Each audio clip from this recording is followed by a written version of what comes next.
This is definitely not therapy.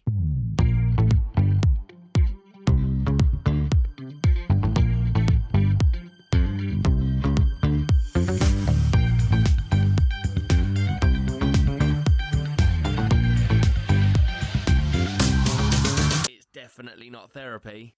Welcome to another episode of Definitely Not Therapy, the raw, honest, unfiltered podcast about mental health. I'll be sitting down with a different stranger in every single episode, and we'll be talking about all the highs, all the lows, what mental health can really do to a person, how low it can take a person. We'll also be celebrating the wins. We'll be looking at how people drag themselves out of those low moments, how they're still here today to tell their story, which is the biggest thing for me. There's been so many people that have come so close to not being here anymore and to just becoming a statistic, which is just heartbreaking. It's definitely not therapy. In this episode, I'm talking to Richard, who is an extremely experienced teacher. He's got a passion for teaching. He loves helping kids. And he was left out to dry with the pressure of having to support his own 5 children. And you can't even imagine the weight that can put on a man's shoulders. Supporting 1 child is hard. Supporting 5, I can't even imagine. In Richard's own words, he's gone from being a teacher to being a complete mess to rebuilding his life. And we're going to find out that whole story today. Richard, like most people, when we lose something or someone that we love, completely lost his identity and he didn't know where to turn and he didn't know if he was ever going to get out of the slump that he was in. And personally, I can relate to that. Without going into too much detail, I think whether you agree with this or not, when there's a breakdown of a marriage or the breakdown of a family, a man loses so much more than a woman. Oh, what's that? You're looking to renovate your home? Well, luckily, this week's episode of Definitely Not Therapy is sponsored by Bell Trades. Need a new kitchen or do you need a new bathroom? Bell Trades is the place to go. They're the people to use. They're trusted. They're fully insured. They cover Kent and South East London. Why don't you go and check them out on Instagram? It's at bell__trades. Or go to their website, www.belltrades.co.uk. Quality kitchens, quality bathrooms, quality home renovations. Their mission is to turn your house into a home that you're proud of. And as Bell Trades would say, because home isn't just where you live, it's how you live. And if it is just a niggle at the moment, in the back of your mind, you think, oh, I would like a new kitchen. Dan, now you've said that, oh, I would like a new bathroom that would become the centrepiece of our beautiful home. Contact Bell Trades, they'll come out, they'll give you a quote. What have you got to lose? But thank you, Bell Trades, for sponsoring Definitely Not Therapy. Good morning. Hey, how you doing, mate? Sorry, I was on a different tab. That's all right. I've been here for 10 minutes, just watching. How are you? How you doing, mate? You okay? I'm good, mate. I'm good. How are you? Yeah, I'm good. I'm all right, mate. You'll have to bear with me a little bit because it is all a bit new. Every single episode is completely different. And I was out, not drinking, but I was out really late last night because I was at the film premiere for a little TV. Well, it was a film. Now it's a TV series that I'm in. Right. So I'm a little bit tired. Showbiz, Dan. I love it. I know. I don't feel very showbiz. I feel like what do I feel like? I have massive imposter syndrome. Like I'm there with all these people that are actors and film director people, and I'm like, oh, I just don't know what I'm doing here. But it was a really, really good night. It was like 2 hours away, so it's a long drive. That's nice though. And also every single episode, like I say, is completely different. But yeah, but it's all obviously a bit new to me. The last 2 podcasts I've done, I've had like people with me and around me, whereas this is like, I find this is really raw, it's really real. It's quite an emotional roller coaster, but I've been loving it. This is my like favourite thing that I've done in such a long time, is just talking to like real people. It's definitely not therapy. Welcome to the podcast, Richard. I'm really excited to have you on the podcast this week. I don't know sort of how much you've been following the pod and kind of, you know, what it's about, but from my point of view, I just want to spread awareness. I genuinely believe that, well, I know for a fact I can relate to kind of real stories, real people that have really been through it more than I can. You know, when you see these podcasts and it's like a millionaire or a billionaire and they're a bit sad about something that's happened in their life, but it's like I can't relate because they've got millions of pounds and they've got these big successful companies. And it's great entertainment and I'm not taking away their struggles. But for me, when I was really struggling, the people that I related to were the people that were on my level, that were in the exact same situation than me. And that's kind of what helped me feel like, do you know what? I'm not alone. There are people that the same as me. And actually I had a sense of, I guess, selfishness of, I'm the only one in the world that's going through this. And I was kicking out, screaming and just making noise. But actually people are being through so much worse. And I just want to help someone that might be sat there feeling like I was feeling like, to feel less alone. And I just believe talking to just people that have been through these kind of things and had different struggles. And I just want to raise awareness for as many topics and as many people as I can, really. So obviously I've had a little bit of information from you, from your kind of research sheet that you sent through. But yeah, I'd love to hear your story and hear what you've been through.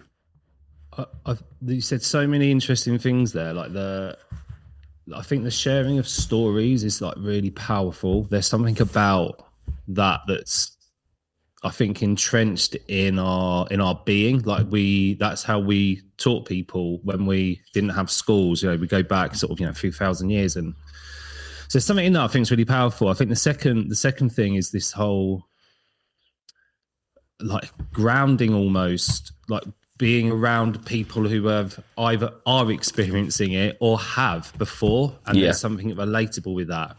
And you're so right about these podcasts that have, I suppose, hyper successful, right, people who are attractive to have on like shows because they've got a big following or that uber successful story to come out at the end of it. And some of it's relatable, but then you go, well, if you need help, you could probably go and like pay for it, or you could afford the best therapy. Freedom of time to go and sort it out. And not many people do have that. You could go and ride your yacht around. You could go and fly your super jet. You could do things that would cheer you up temporarily, which a lot of us can't do that. We can't cheer ourselves up temporarily because some people have just got nothing. Yeah. And so there is that distance, isn't there? Like when you're listening, particularly if you're in that moment, like there's a distance between how you're feeling and maybe what you're listening to. Someone might have said, you need to, this is what happened to me. It's like, go and have a listen to this or read this book, and don't get me wrong, some of that stuff worked and it was really helpful, but there's still like a distance between how you view yourself and then what you're reading or what you're hearing, because it's like it's happened to somebody over here who is maybe 3 or 4 years ahead of where you are. And that itself it didn't help me in that moment. So yeah, I'll give you a little bit of a background. I mean, I like sitting here now talking about it feels really comfortable, but had this been maybe 2 years ago, 3 years ago, it would have felt, I think I'd be telling it in a different way. And that's because I've done some work on it now, and there's some really pivotal people in my life who really helped that to happen. But I'm a teacher. I'm not just a teacher anymore, like I felt like I was back in the day. Yeah. But I left teaching, but it wasn't a good split. Okay. When I left, it was a bigger, and I struggled for quite a while afterwards. The actual story of leaving isn't really that interesting. There was no big fiery exit, but I was asked to leave, and teaching was everything to me. Like I absolutely loved it. I taught this teaching in Key Stage 1, so the real littlies. Loved my class. I'd been at this school. I'd recently moved to a school as an assistant head, but it wasn't a good move. When I got there, it wasn't a good fit. And it's not a bad mouth of the school either, because I think the school was great, but we had different values, and I was bringing in my values, and it was kind of hitting against something that they didn't want. So there was pushback. Yeah, but I think I was pushing and I didn't. And I think at the time, I look back at it now and I really wanted to make positive change, but maybe didn't have the skills or knowledge to do it in the way. And there was some guidance there, but it was still, I don't know, it ended up me just saying to them after 6 weeks, look, this is not a good fit. I don't think you've hired the right person. I was also pining for my last job because the school that I left was a really good school. Yeah. Had really good relationships there. Knew pretty much all the kids, all the parents. It was just a really lovely space. And when I moved, you kind of leave all that behind, all that stock you build up. And I kind of arrived somewhere and it wasn't quite what I thought it was going to be. And so there was a little bit of like my own stuff going on, like not just the change and stuff, but like almost pining for what it was like previously. But some of the stuff was just a bit crazy to me. And I was like, we can't be doing this with kids. There was just certain things I was like, this is not okay, what we're doing right now. And I'm really passionate about education. Like I want to do it the right way. Yeah.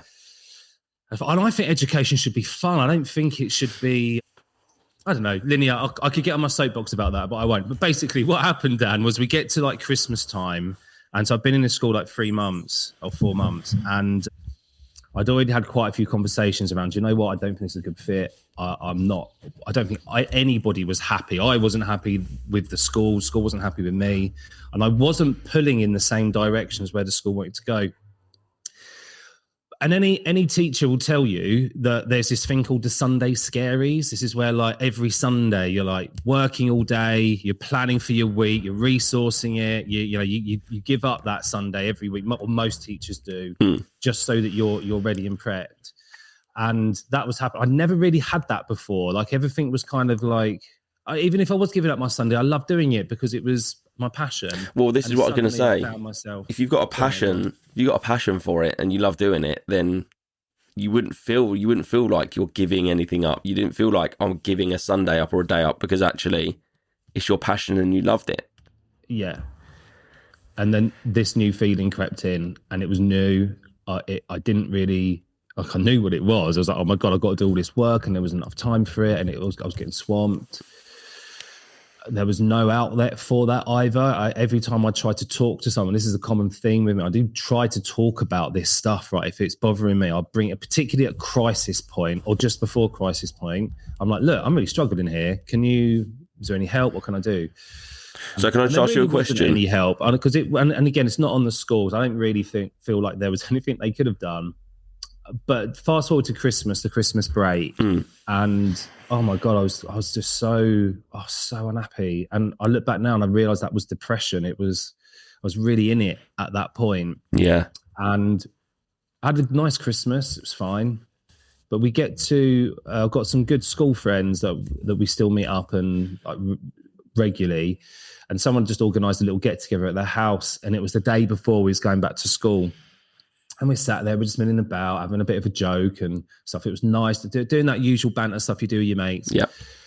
And out of nowhere, I'm like, oh my God, I don't want to go back to school tomorrow. Literally just out of nowhere, just sat around the table, not even talking about school, talking about anything. I was like, I don't want to go back.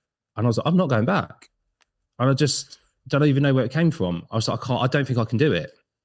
We had a bit of a chat with all the boys, like just generally, and they were quite, I would say worried, but they asked questions and they were like, giving a bit of advice.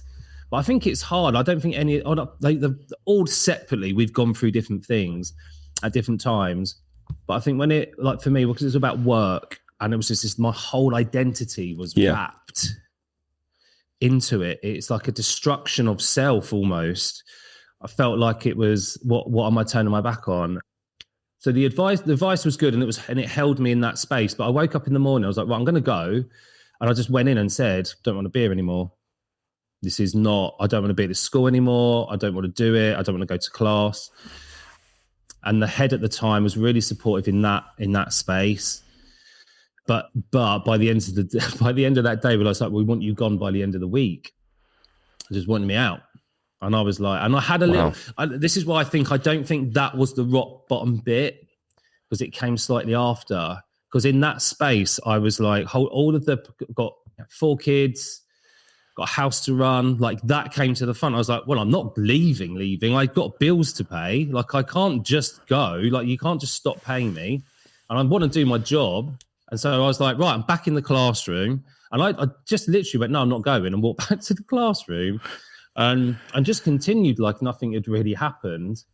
And the next day, like someone higher up came down and they was like, look, we definitely want you to go, but look, don't get the unions involved, which I think now I look back and think that's so cheeky. Yeah. But I'd already got the unions involved. I'd already been having conversations with them.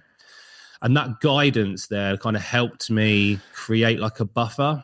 And so there was like a negotiation about how to leave. I was there for another 2 weeks. Okay. Just teaching. I gave up all of my leadership responsibility. But to be honest, I wasn't doing any leadership anyway. So I really just gave up the pay. I was there for another 2 weeks and then, left. And I just wallowed. That was where I feel like I hit rock bottom after then, because that separation from the school and what I felt like this was who I was. And even though that's not the truth, because I was a dad, I was Richard, I was a mate to people, I was, an uncle, a nephew, a son, all these other things that actually make us up. But in that moment, I was like, I'm just a teacher and I'm not anymore.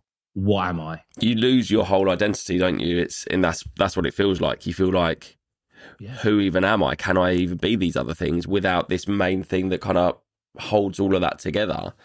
I remember, because I was an estate agent for 20 years and I loved my job. I loved the company that I worked for. I loved the people I worked with. And I still love all of those things. I miss the kind of camaraderie of the office and everything. But I do remember there was a point where it was actually through COVID, which obviously I don't want to, talk about that. But it made me realise, like, I was literally living to work. Like I would spend my evenings doing my emails. I would take calls on the weekends. Whereas actually COVID come along and it was like, all of these other things actually aren't that important to me. Being at home with my girls was important to me. And I was always chasing that next pay rise, that next promotion, that next what can I be? And actually, as much as I did love the job, I actually realised that I didn't want to live to work. I wanted to work so I can live. I can go out and enjoy life. But I think my identity was lost not through walking away from that job, although that was probably a part of it because that was such a big part of my life for a long time. It was, when the breakdown of a marriage and that side of it, and the confidence that I had, I sort of walked around with a bit of an arrogance, not in a properly like arrogant way, but like, I've got everything I could have possibly ever wanted. No one can touch me. And I had that support, which made me think I can go and achieve my dreams because I had someone that believed in me. And that's what I have lost. That's what I lost, the confidence.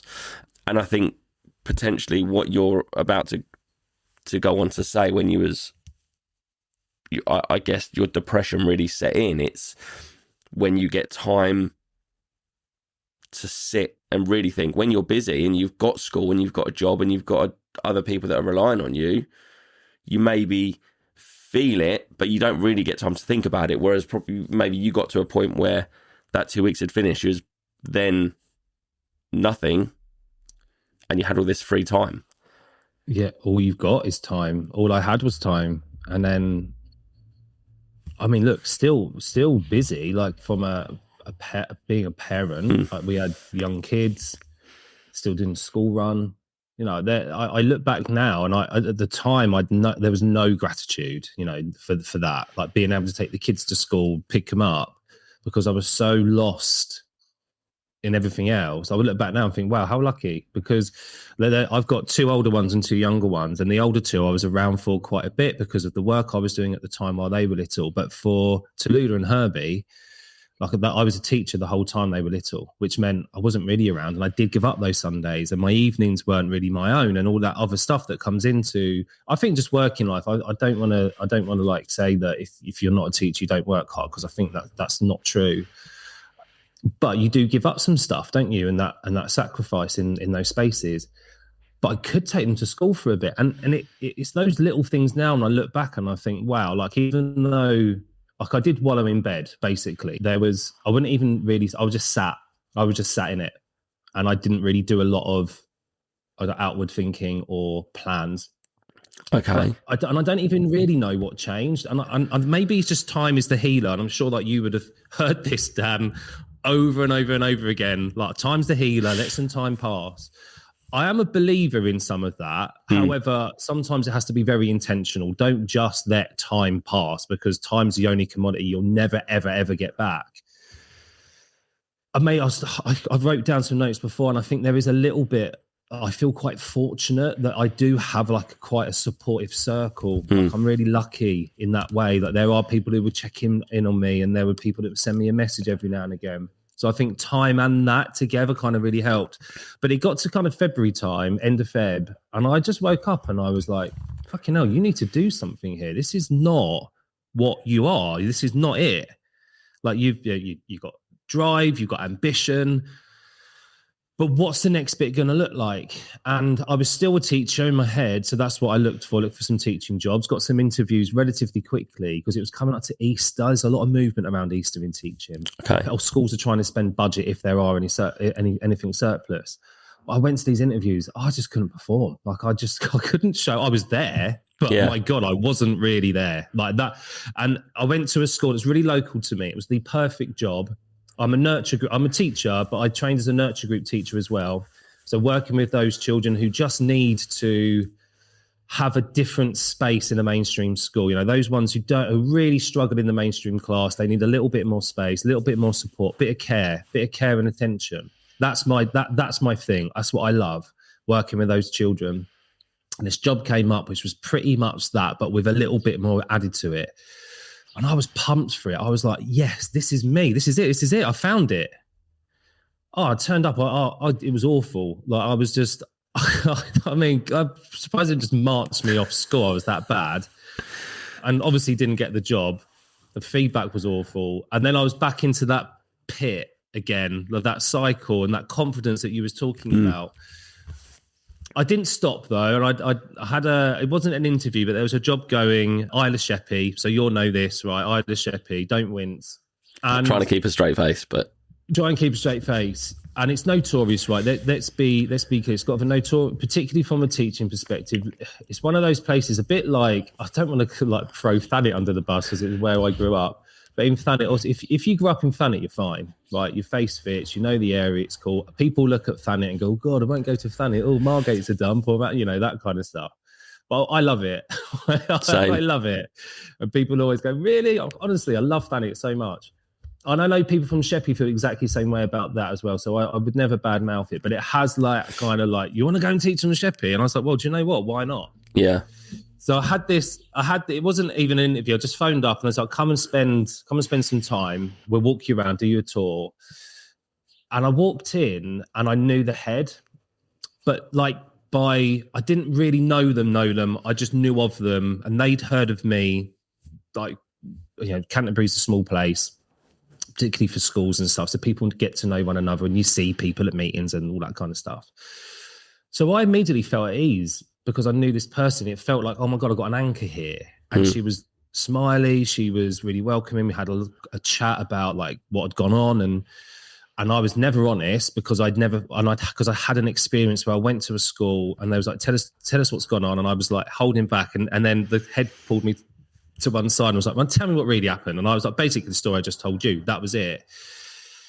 And he was like, at the end was like, oh, definitely apply. You got an interview because I did a lesson there. We loved it. The kids loved it. You're going to be a really good fit at the school. Just put your application in. We'll get an interview in. Anyway, I didn't get an interview. And I found out that head teacher phoned the other head teacher and there was some bad mouthing going on and like, yeah, completely blocked it. And I was really gutted about it. Again, another like falling into a pit of like, am I ever going to get out of it? So seeing someone I knew and having a chat, and I still held back a little bit because I was obviously burnt from what happened before. We just had this really honest conversation and it was just felt like home. I was walking around the school, chatting with the kids and it felt natural. I was getting involved, even though I didn't know anybody. The offer really welcoming. It was just, it felt normal. And then on the way out, she was like, do you want the job? Oh, wow. And I was a bit like, to be honest, I was like, oh, I don't know. I'm not sure. It completely threw me. But I said yes because my buffer was coming to an end. And so there was like a pressure to say, yes, I have bills to pay. Yeah, of course. But it felt like the right thing. I'm so pleased I did it because I fell back in love again with teaching. And I taught to year 5 and 6 with a really like special but difficult, amazing class who we just had a really lovely. I've always had this with my class, with any class, that special relationship. But this was different, I think, because of everything that had gone on. It was me finding myself again. I was actually had that passion. I wasn't working a lot because the setup was really good. So there was a structure around work-life balance. And I just fell back in love with it. Now, that wasn't the end of the stuff, because at that point as well, I was like, what do I really want? Like, because this might be the same for you, Dan. Like in those moments when you are really low, those pits where I struggled to get myself out of bed, and all I was doing was watching TV in bed or playing PlayStation, or just literally rotting away. In those moments, it's hard to see the future and it's hard to forward plan. But just go a little step up from there. I was suddenly going, what is it that I really want? Like, what am I? If I'm not a teacher anymore, if I'm really going to like do something different, what is it that I want? How old was I? I was 30, 38 at the time, 37, 38. I was like, that's still really young. Yeah. We can do whatever we want. Or what is it? And I started asking those questions. I've got a business degree. All the books and podcasts I listen to is all about business. So I kind of went down that path. What do I really love? I love teaching. So I started thinking about whether tuition was the right way forward, even if it was just a little bit of pocket money. And that's what I did. Created a Facebook page, put a little post out, said, might help with some homework support. By the end of the first week, this was probably May to April, May time. So I've been in that school for a couple of weeks. And by the end of the second week, I had like 4 people say, yeah, we're really up for this. Okay. And I've never looked back from that point. But things have happened, and good things have happened. Like even that school I was in Sheppey, that we've got this job coming up in September.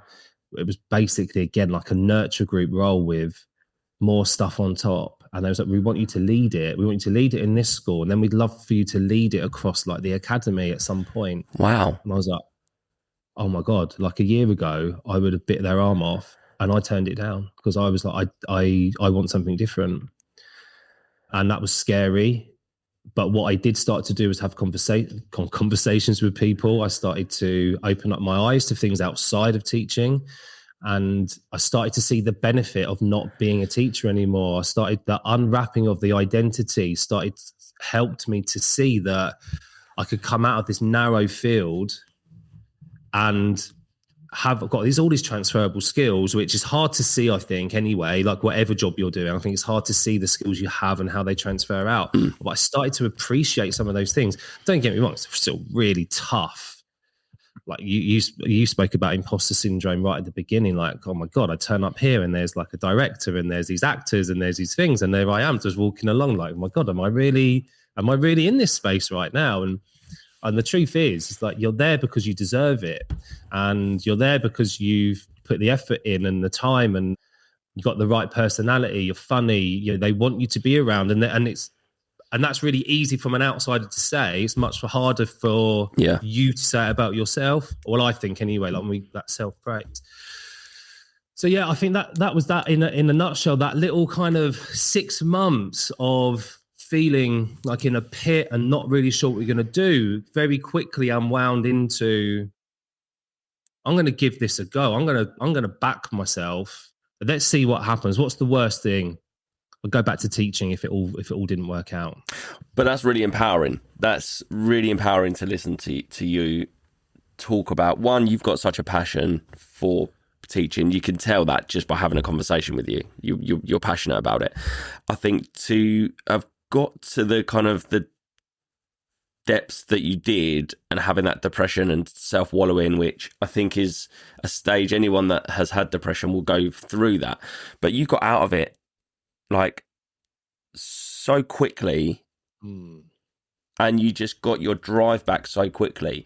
So what was it that like, was there a moment, was there something that clicked for you?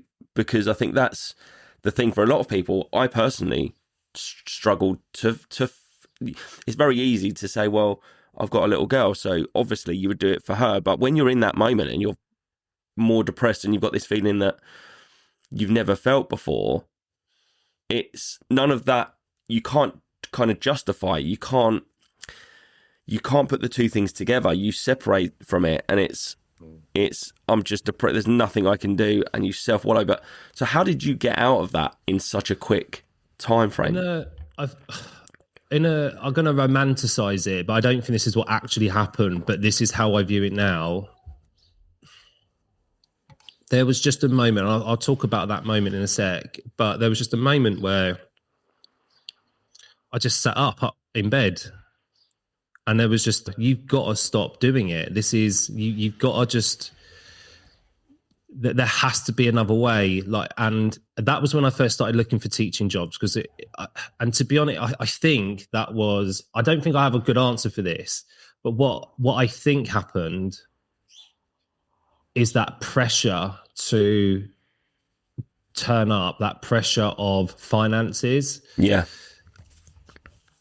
I had about 6 weeks left of that buffer, so I better get moving, right? And this is kind of make or break, isn't it? Because if I don't get something sorted out, I'm down the job office, in April, going, I haven't got a job, I've got a degree, I'm a qualified teacher, but I can't get a job.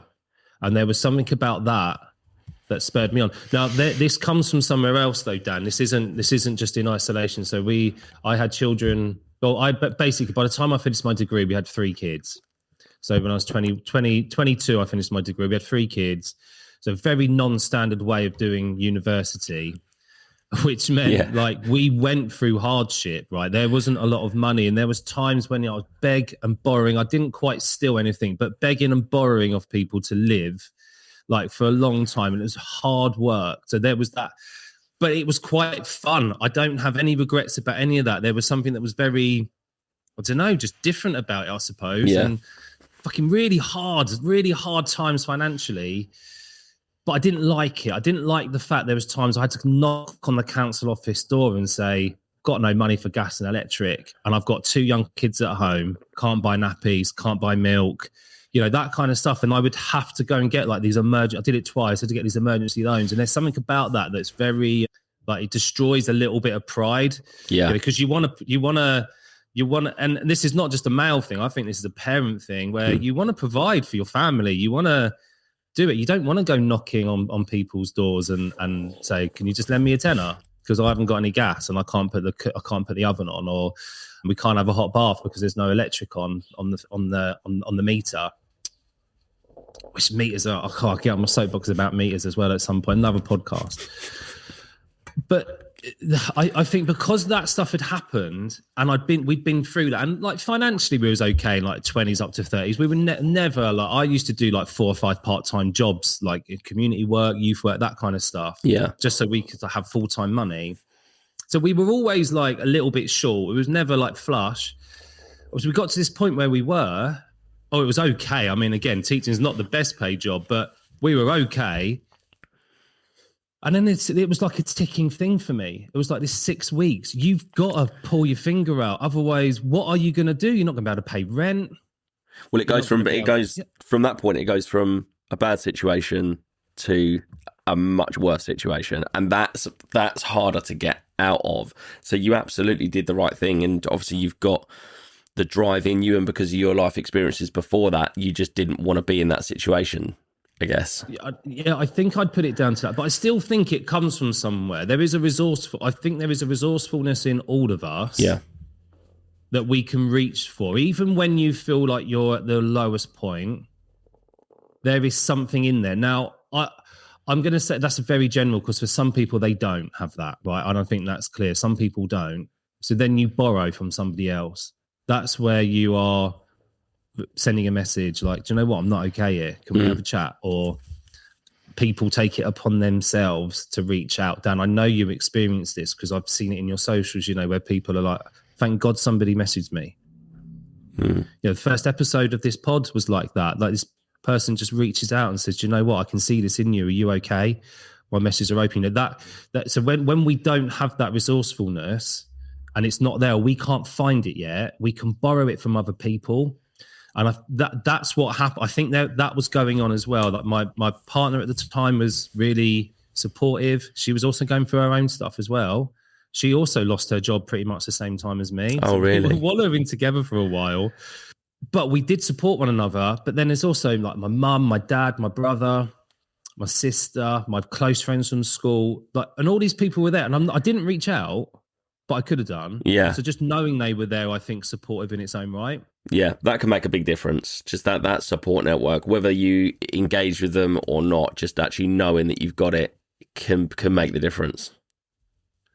But do you know what as well? And this could be similar to you, but in those moments as well, you actually find out like who is going to be there. Like, I'm not saying people completely disappeared, but people were hard to reach for a while. Like people who I would have considered they're my rock and my kind of go-to, particularly in a professional sense.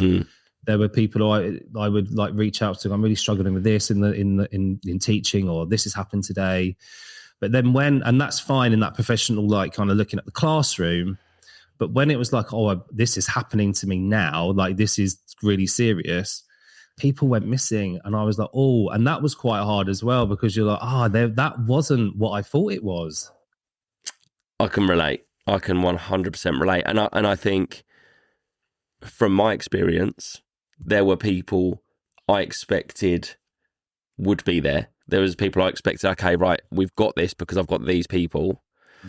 But the people that really stood up and took like, not accountability, but took like, they took the time to phone me and text me were people that some of them I'd met once or twice in my life. Like a really good friend of mine now, Al Casey, the first episode of this podcast, I'd met him once on his podcast about mental health, and he phoned me every single day. The Smithy family, who they get so much like stick, they do really well on social media, and if you know them and you really know them, they're amazing people. They give so much to so many people, but they were phoning me up every day, like FaceTiming me, making sure I'm still here, basically. And they were like, when you coming down? When you coming down? When you coming down? They were constantly on my case, giving me something to look forward to. And my best friend Jono and my other best friend Ricky, who we did a podcast with last year, they were checking in. And if Ricky wasn't checking in, it'll be Jono checking in, and then he would update Ricky. And we was our own little support network, because we've all got our own things that were going on. But there was other people that I thought would be there for me, and they weren't. And there's you especially in a social media sense, you start putting real stuff out there, and all of a sudden brand deals weren't coming in. People don't want to work with you when you're too real and you're too honest, and that's still a struggle now. I went from earning a certain amount of money, and money's not the most important thing in the world to me by any means now. I'm happy if I've got enough to live and survive and provide for my little girl. I'm happy.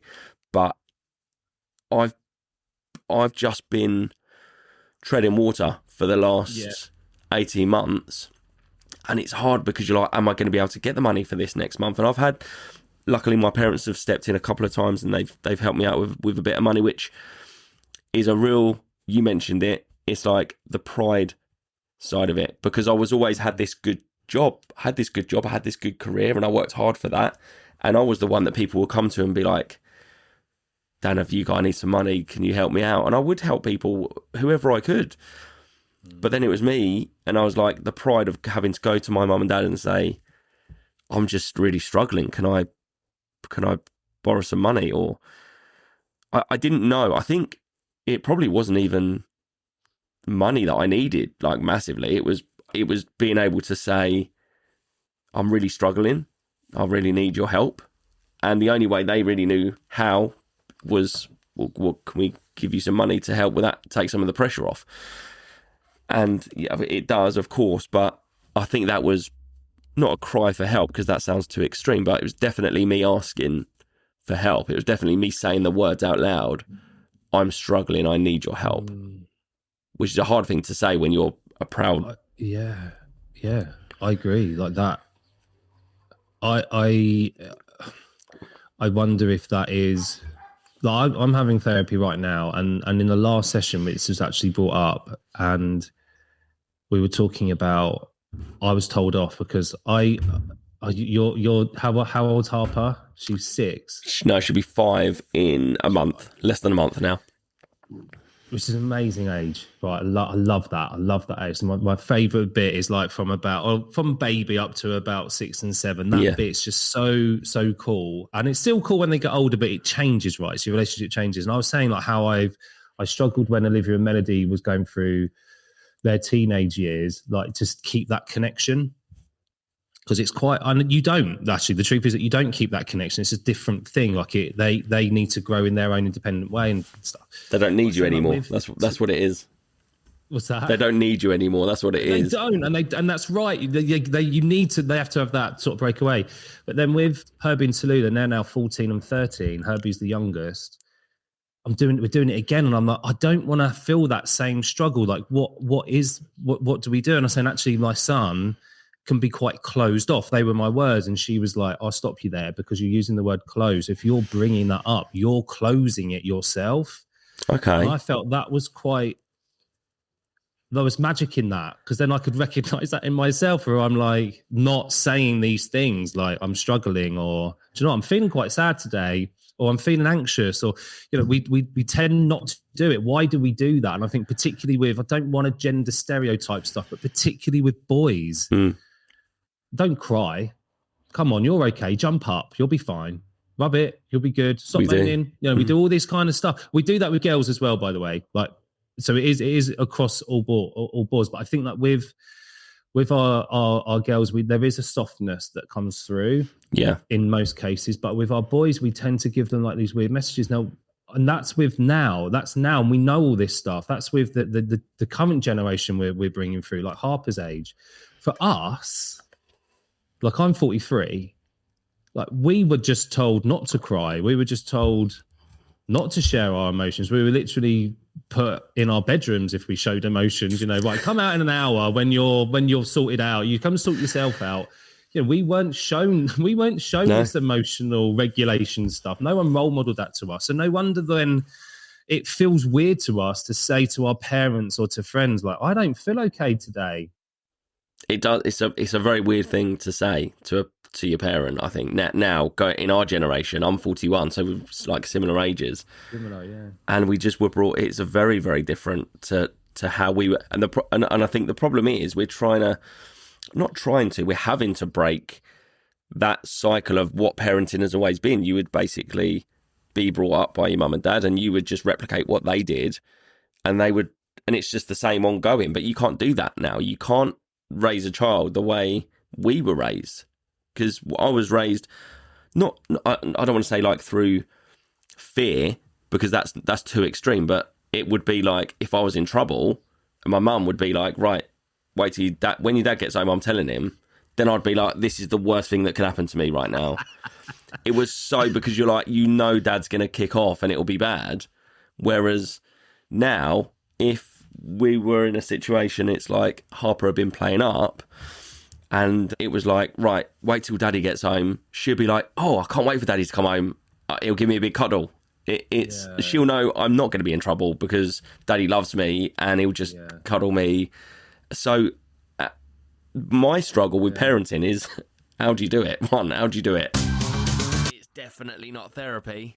I think, like, going back to the question you asked probably about 20 minutes ago, Dan, that kind of like that resourcefulness, and like even you chatting there about your mum and dad and like Jono and your mate Ricky sat around a table, probably doing something they don't really want to do. I mean, you know, sitting on a podcast and creating a podcast isn't for everybody. No. How much convincing did Jono take to kind of sit around the table and make jokes about what is quite a tricky situation? Right? I think Jono, I've always found, like, Jono's my hero. Like, looking at how he like parents his kids, I've always looked up to him and thought, I want to be a dad like him. He's incredible. And the thing is, he's such a good friend that I could have asked him to do anything and he would have done it. It was something, that podcast was something in the making. I don't think it was natural for Jono. I know, hand on heart, he'd done that for me because I needed it. Ricky, I think, loved it. Ricky's destined to be in that kind of world because he's very creative. He's destined to do something incredible like that. But for Jono, it's definitely, I know he'd done that for me, and it was, and I'll always be grateful for it. But I think he was just, there was a time when me and Jono was sat in a car, and I was at the situation where you were, of wallowing, but I was in the situation of wallowing, not getting myself out of it, knowing I had to earn money, so I was still trying to pretend to be happy and post on social media. And we just sat in his car one day. He just come pick me up, and we just sat there in bits, and he was like, I don't know what to do anymore. I don't know what to do. And it was just a really raw moment. And then not from that came the podcast, but I think he was just at a point where he didn't know what to do. There's only so much anyone can take of me phoning him up saying, I'm really depressed, I'm really struggling. And Jono was my person. He was my person every single day that listened and supported. And, I will always be grateful to Jono, but he was my best friend before this, and I hope he'll be my best friend for the rest of my life, because everybody needs a Jono, mate. Everyone needs a Jono. Yeah, but he definitely did that for me. But I also think Jono is naturally hilarious. I will say that. He's the funniest person. Yeah. So true. That is true. There was something about that time, though, Dan, I think, which is just worth, I think, bringing to the table, which, like you say, like that rawness, and like you played out a lot. Or you probably didn't play out everything, but you played out a lot on social media, right, in front of the people who follow you, because people cared, right? People cared. People, after that first, I remember seeing the first video, and I was like, wow, like this is so vulnerable. And I think a lot of people that followed, I don't know, may have speaking for myself, like I remember thinking, wow, this is so real and open, and there was an admiration for that, because like that being so low but still showing up, like that takes some courage. Yeah, it was hard. Where did that? I'm going to ask the same question back to you. Where did that come from for you? What, that rawness, that and that courage to do it, because you could have easily just gone, that's it. Do you know what? It took a very, very long time. The video that I made, so I made a diary. I made a video diary for every single day for a month. That one that I posted, I think I posted 2 of them. The first one I posted was the one that you probably are talking about, which is, I was emotional, and it was raw, and it was real. I'd basically, it was on the day that it all happened. And I couldn't really quite believe this had happened, because leading up to it, there was I won't go into the details. There was quite a few things that had happened leading up to it. But having said that, I still didn't expect what happened. So I was immediately felt like I was in free fall mode. I felt lost. I felt trapped. I felt so many emotions, and I was sort of Googling how do I cope with this? What do I do? And some of the coping techniques were make a journal, get your thoughts out of your head, write them down, which I did. So I wrote a journal for, I don't do it so much now. I don't need it so much now, but I was doing it every day. And make a video diary so that you can put your realness or your thoughts onto a video. You can look back at that in a year, and you can say, look how far you've come. Because the thing was, everyone was saying time is a healer, things get better, right? All that stuff that in that moment you're like, just, it makes you go more back into your shell, even though actually everything that everyone said was true, and time is a healer and all those things are real. You just don't want it. You don't want it in that moment. So I kind of made this video, and that was in November. That was the November the 16th, I think. And I posted it. No one knew. So the problem was, I was so torn because we had some big brand deals where after that moment, we had to have a meeting with a big brand deal that we were about to do a live video for. And they were kind of saying, bear in mind, this happened 1 or 2 days before, and this big company, they're a big well-known company, they were on a video call with us, and they were like, we love you too, like, we love how much you clearly love each other, and you have this safeness about you both, and we just really can't wait to work with you. And I was just wanted to, like, I just wanted to not be there. I wanted the world to swallow me up. And then we had to go on that. It was all a bit of a blur, but it was probably within a couple of days we had to go and do the live video for this brand deal. And the problem for me was nobody knew. We stood in my ex's mum's kitchen to do this video, and even her mum didn't know. She was like, is everything all right with Dan? But I'd taken loads of painkillers to numb myself. I'd drunk about 3 or 4 Red Bulls just to think, right, I've got one. Jono knew, and Jono was like, just don't think, just get through the hour. Just get through that hour. That's what you got to do.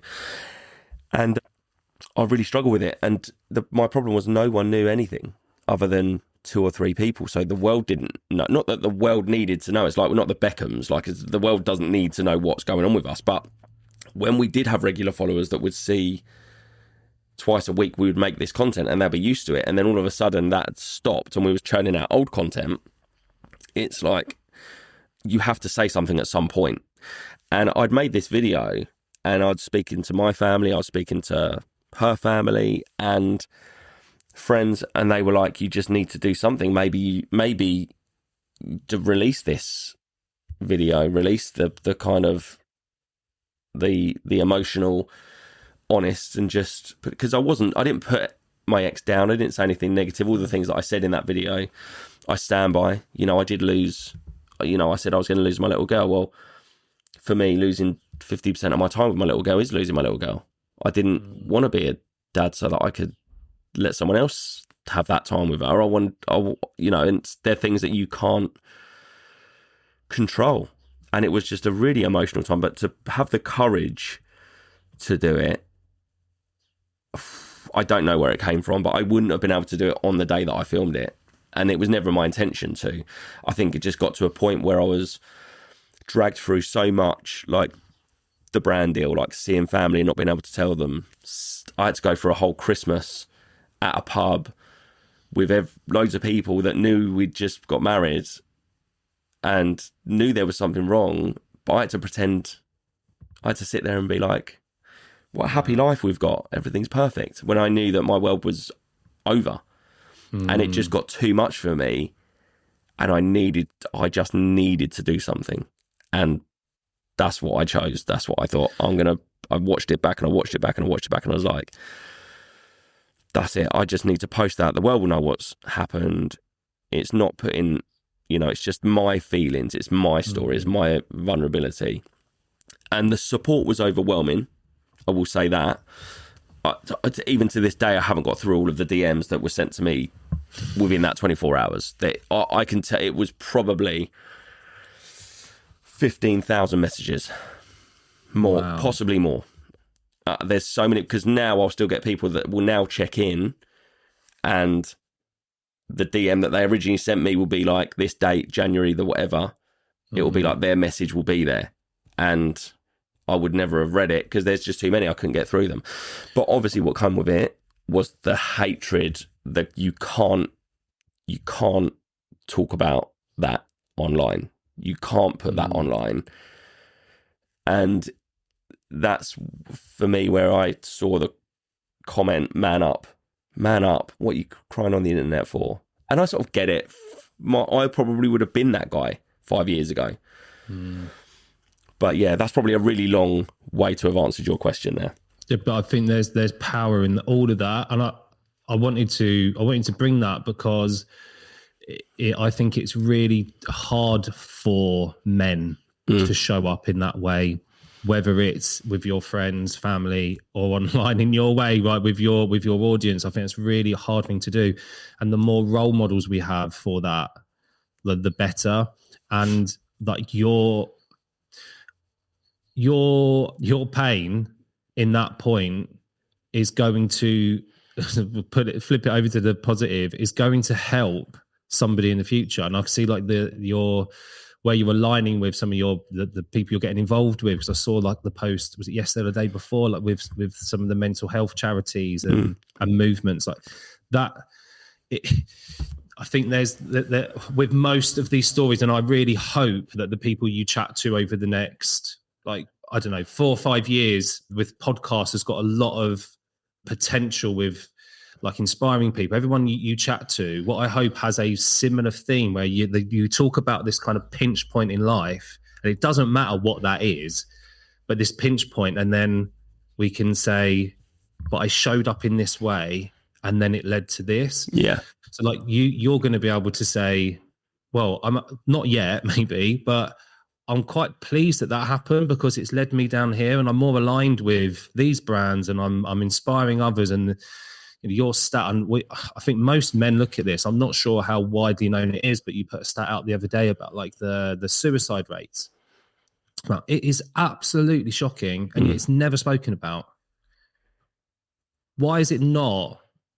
Why is it not spoken the same way as prostate cancer or these things that are like big killers? It's by far the biggest reason that men die is through suicide. I just think that the fact that we don't talk about it is an absolute travesty. And so this is what I mean. Like we have these pinch points. We find these role models who say, right, this is how I'm feeling right now. It's raw. Yeah, it's uncomfortable, right? Because we don't like it. Right, we don't want to sit and, this is no offense, Dan, but we don't want to sit and listen to like your life, like in that way. But at the same time, like, thank God you did. Because how many people now are like, oh, I've reached out to someone. Yeah. The amount of messages I've had from people that have said that exact thing. They've said because of that, if you can sit there on the internet and let all those people judge you, it gave me the courage to at least go and talk to one person. I could go and talk to one person and tell them how I feel. And that was quite an overwhelming thought. But I think you're right about like the suicide rate and the fact that no one talks about it. And I think, I don't know. And I don't want to go down the path like in my life of just being someone who talks about men's mental health. I want to be an advocate for it, and I want to tell people stories and share that. But I still, like, my passion is trying to make people laugh and trying to be like a little bit of a joke. So so it's, at the moment, I'm trying to find a balance of really kind of throwing everything into this and spreading as much awareness. I've just become an ambassador for a group on Facebook called The Safe Space, which is it is a safe space. I'm doing a bit of work with Andy's Man Club. They are a suicide prevention charity and they do amazing work. I think a lot of it, and I don't know, this is no one else's opinion, just mine. I think you've hit the nail on the head there, though, where you talk about prostate cancer. It's, well, the person to blame in prostate cancer is cancer. Whereas when you look at the suicide rate, well, like 50% of the country are men, 50% of the country are women. And when you look at the reason that a lot of men are unfortunately taking their own life, it's because of things like the court system, which is heavily favoured for the mums. It's there's someone to blame. It's whether it's a dad not being able to see his kid. I know if I couldn't see Harper, my world would be over. Like, and I'm very fortunate, and I'm very, very fortunate that I do get to see Harper every single day, pretty much every single day. Yes, do you know what? There's really, really hard times that come with that, and that come with co-parenting, and I'm just not cut out to be a co-parent. I didn't even think I was cut out to be a parent. So then when you extend that further to then have other people in the mix, I can't deal with it. I'm not cut out for it, but you just have to deal with it. But I think the reason it's so high, well, one, the fact it's so high, we need to spread awareness to bring that number down, because it's such a high, 12 on average, 12 men a day. It's ridiculous. And I think if we can spread awareness and we can let people know there are groups out there for no matter what you've been through. I've just done an episode with a guy called Ollie from Angels United for dads who have lost children during pregnancy. There's all these groups out there that people may not even know. It's an immediate support network. And that's what you need is a support network, because that's what will save your life, a support network, having someone there that will check in with you.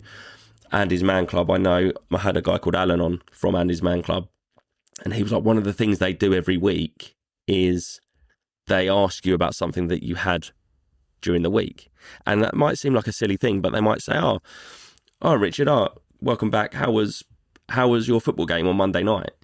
And then it's like someone cares. Someone's asked me something about my week. It's such a silly little thing, but that can be someone's whole world in that moment. So yeah, I'm proud to be able to kind of push forward some awareness for men's mental health. I think you're doing it. That's what I see from the outside in, and just being able to hold a space like this, to talk about the things you talk about, to show up really genuine and authentic in a way that was probably really uncomfortable for you at the start, is lighting the way for others. And the more people do this, the easier it will be for everybody else. And bringing it back full circle, talking about like the next generation that we're bringing up now, I hope that in 30, 35 years time, none of those guys are sitting here having these conversations, because we can openly talk about our struggles, and we're not going to fear judgment. We're not going to fear those things. And I feel like we're making strides in that space anyway. But yeah, I think you're doing it already. Well, I appreciate that. I'm doing something which I think is better than nothing. That's just my philosophy. I'm doing something, and that's got to help someone somewhere that's going to listen to it and be like, even if it's one person and they're like, oh yeah, I can relate. Oh, I've been through that. Oh, okay, and they're okay, and they're doing all right now. Well, then maybe that could be me. But then it's been worth it, in my opinion. 100%, mate. Doing a good job. Well, thank you very much. Episodes. I've been listening to them. I think it's great. It's going to do a great. It's going to be brilliant. Like, because it's going to grow and gain momentum, and you're going to get some big names when I come and talk to you about their stuff as well. Like, even if it's just within big names within their own industry, it doesn't have to be like big stars or anything. But yeah, I think you're going to be surprised where this is going to go. I really hope so. I've had some really interesting people reach out, but great. I want to keep a balance of, you know, there's people I've got coming on who are big names in social media, but they're still strangers to me. I don't know who they are, but the world sort of knows them because they put themselves out there, but they've still got a story. And I'm just keen to share that, really. But Richard, honestly, it's been such a pleasure talking to you. You've got a great story, and I appreciate you being so open and having this chat with me.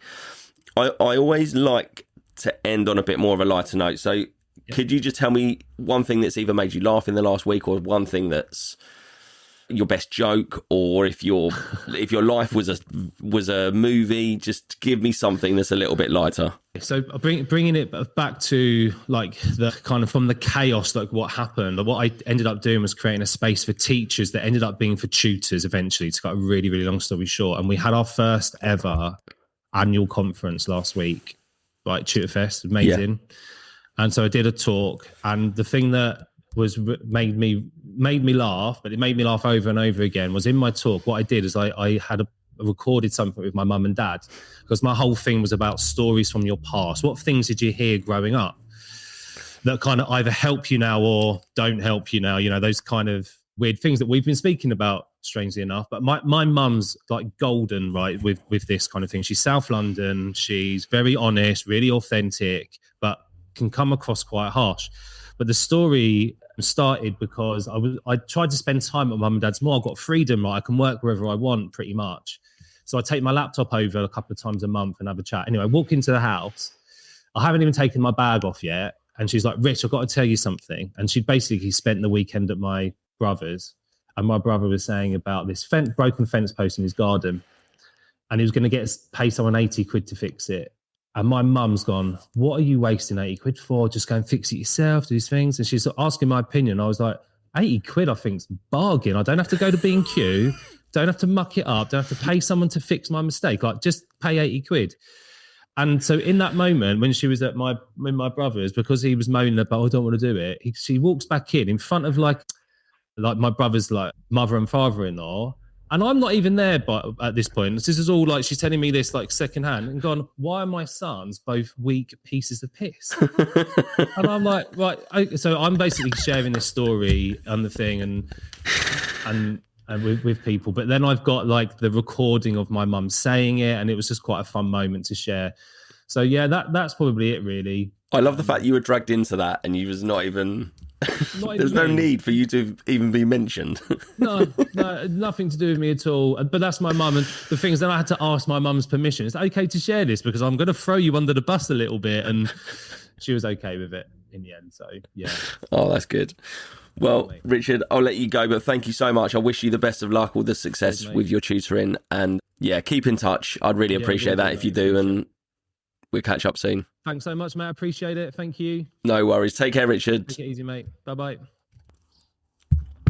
Well, Richard, what a lovely guy, a passion for teaching. And I think we definitely need more people like that in teaching. I know when Harper comes home from school, the teachers are the ones that make a massive difference to her. So he's been through it.